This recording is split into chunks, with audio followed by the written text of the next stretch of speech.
Bit-tema ir-rwol u l-ħidma ta' trade unions favur anzjanità attiva permezz ta' negozjar kollettiv, is-seminar ġie organizzat mill-Forum Nazzjonali ta' Trade Unions li twaqqaf sena ilu mill-Presidenza.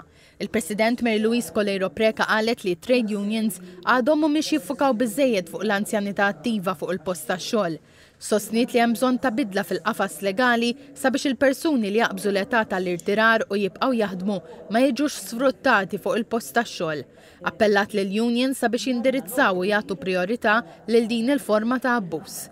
Il-President qalet li issa li għaddiet l-ewwel sena mit-twaqqif tal-Forum Nazzjonali ta' Trade Unions titlob li jsir analiżi ta' dak li seħħ f'dan il-forum f'din is-sena.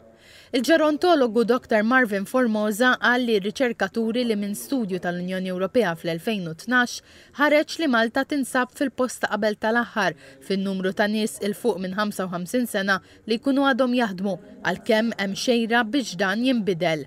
L-snin li ġejjin ħajkunu għaw iżjed anzjani il fuq minn 65 iżjed mill-itfal. Allura għandna bżonn li jkun hemm l-anzjani jkollhom iżjed opportunità biex jaħdmu, kemm huwa tajjeb għalihom kif ukoll tajjeb mas-soċjetà ġenerali.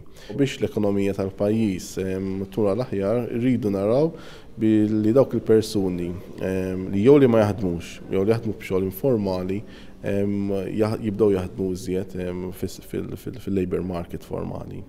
Dr. Formosa qal li hemm bżonn ta' policies li jagħtu iżjed inċentivi biex dawn in-nies jibqgħu jaħdmu, qal li dawn jistgħu jvarjaw minn inċentivi soċjali għal dawk fiskali.